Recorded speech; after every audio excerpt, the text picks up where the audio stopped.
Hello fellow humans, my name is Poppy and a little while ago I spent the day at Manchester International Festival where, thanks to you guys asking for more of my face, I decided to vlog the whole thing.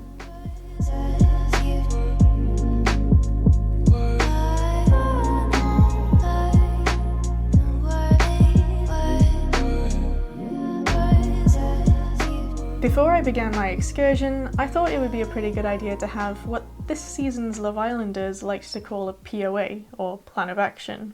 So I printed off the official event map of the city and planned a vague route that I thought would be realistic and doable in one day, moving from Deansgate Station over to my final destination, which was the main festival square. And because people seem to like these things, here's a quick little look at the outfit I chose for myself. As you can see, my hairstyle is merely the bun I use to brush my teeth in the morning, and I'm not made up because that requires energy which I do not possess. So once I was all dressed and had my map neatly tucked away in my backpack, I started my journey. And immediately died. English trains are not built for heat waves.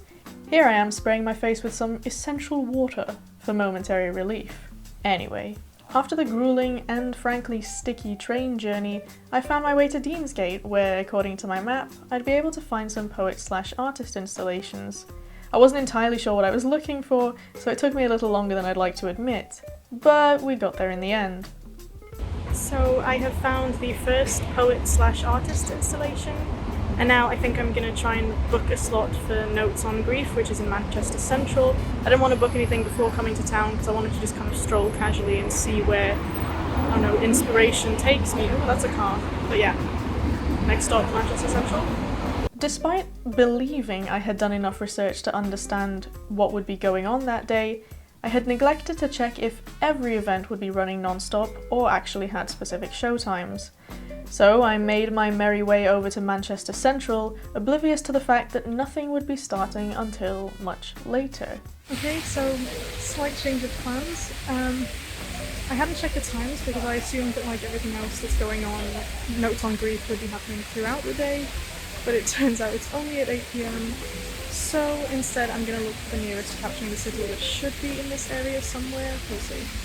Yeah, Manchester has a kind of beam thing too. Take that, Chicago. Now, I thought I knew what Captioning the City was meant to look like. I'd seen something online in the local news about a text mural under a bridge over one of our canals and assumed this aligned with the little markings on my map. So I was racking my brain trying to work out where this bridge near Bridgewater Hall is, and I even thought I was reading the map incorrectly. So I walked back to Manchester Central, and that's when I saw it behind me. So I had been looking all over, but it's literally right there on the facade of the Bridgewater Hall. Lamau. Having loitered in this area long enough, I decided to carry on, and immediately found my next Captioning the City piece. So I admittedly did things in a kind of roundabout way. Now I'm back at Manchester Central, because I have found another installation on the map, and I'll show it to you now. By this point, I knew a performance in Manchester Central was actually coming up within the next hour, but the timing was so awkward that I really didn't have the desire to wait around and do nothing any longer. So it was time to move on. Hey, there's me! And here's St. Peter's Square. There were no MIF-specific attractions that I could see, but I had a little chat with this saxophonist named Olu, and gave him a small donation for letting me film him and take up his time, of course, before continuing on my path towards one of the bigger installations, Big Ben Lying Down with Political Books. A short and sweet name, I'm sure you'll agree. So now I'm going to be heading towards the Big Ben installation in Piccadilly Gardens, and that means I'm going to be going down Mosley Street because I'm in St. Peter's Square right now. And if I'm going down Mosley Street, I can't not go to Tea Live, which is one of my favourite bubble tea places. So I will definitely be doing that and getting a refreshment because it is so hot right now. Okay, see you there. I don't think you, listener, viewer, friend or foe, can truly understand how much I love bubble tea. I'm not sure the words even exist.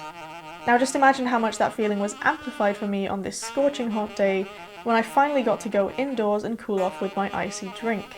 Not to mention, the drink itself was positively bussin'. While I was having my little sippies, I checked the map again and noticed there was another Captioning the City installation near the entrance to Chinatown that was just over the road from me. So I put my little copy in the bin and took a detour. Well, there she is. It's about now I should probably mention I still don't know how I feel about these installations.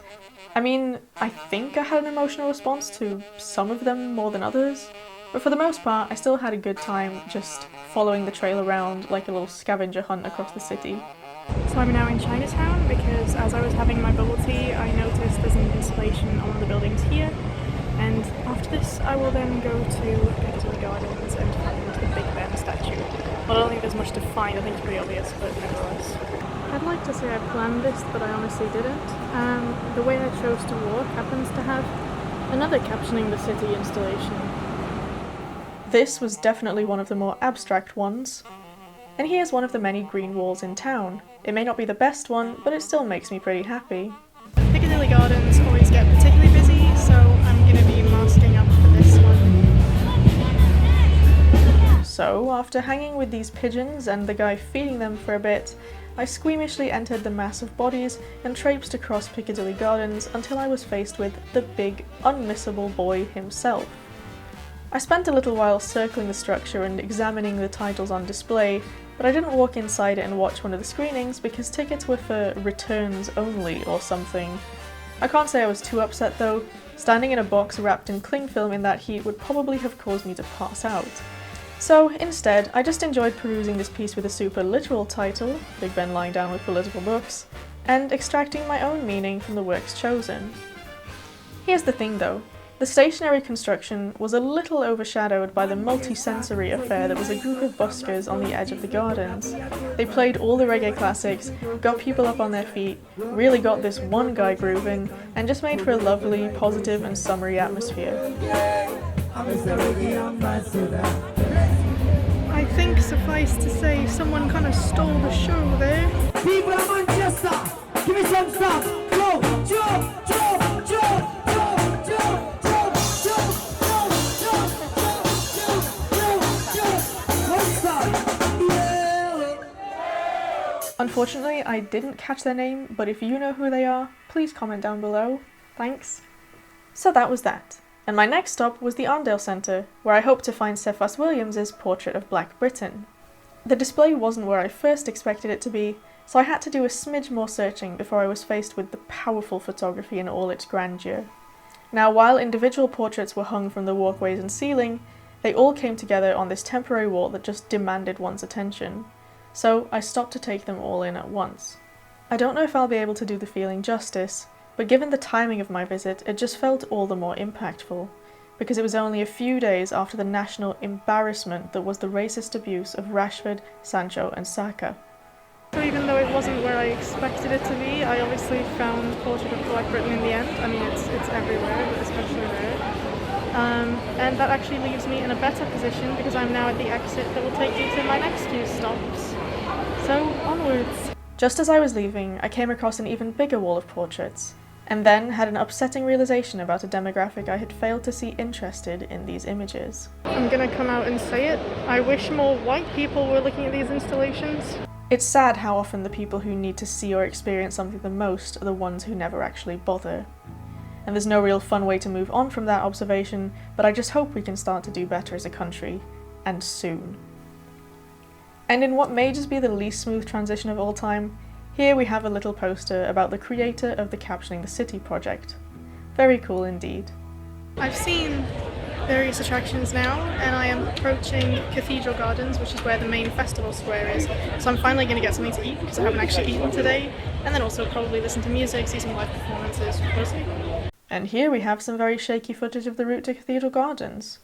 And, oh dear. So there ended up being a quite substantial queue, but at least it's moving. I probably spent about 40 minutes in that queue, taking in the sights, like these stickers, the sounds of other people's conversations, and the smells. Something in the air smells a lot like the grills we used to have when we lived in Korea, which is the serious nostalgia. At one point, this guy cut in front of me, which was super nice, And no, I didn't confront him. It's not that easy to tell strange men off when you're a tiny woman, even in public. But eventually I was given a seat at the end of a table with 2 other women on it, and we ended up talking about culture and travel and COVID and basically every topic under the sun, until I decided it was time for me to order some bits. As I sipped my sangria and nibbled on my mushroom pizza, I basked in the glorious sun and absorbed all the wholesome, positive vibes of the songs being sung by the international musicians on stage. They were quite far away from me, but when I was done with my food and drink, I went over to the performance area for a little peek. I'm beaming on the ocean, free from all temptation. By the time I came back, the women I was sharing the table with had to go, so I started talking to my phone again. So it is approaching the end of the day for me, I think. Feeling quite pooped. And I was interrupted by a group that wanted my table. Fair enough. Okay, let's try that again. So it is approaching the end of the day. Thank you very much. No problem. Sorry. Alright, take 3. I think it's... That was fun. I think it's approaching the end of the day for me now. Really, really hot. I have eaten. I have watched live music everywhere, even stuff I hadn't planned for. I have seen some sights. Obviously there's still a lot out there, but there's only so much my little body can take in one day. I think it'd be a good time to end everything, so I'm just going to finish my lemonade. Cheers, I guess. I'll see you at some point. Just remember to embrace people's differences. It is beautiful that we can live in a world of so many cultures, so many colours, so many faces, so many languages. And I'm getting funny looks, so I'm going to stop now because my deep speech is not working.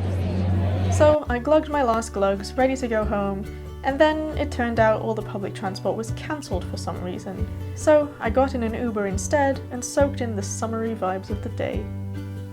While my day may have not turned out to be the culturally enriching experience I'd expected, I still had a great time just going out on a set trail on my own and doing something for the first time in ages. I had a blast despite how sweaty I was, so hopefully it was fun for you to join me along the journey as well. And if you did like it, please don't forget to like this video, subscribe to my channel, share a comment about whatever thoughts you might have had, and just spread the love because it helps me spread the love back. Because doing any of those things will make it easier for me to make content like this in the future. Thank you and goodbye.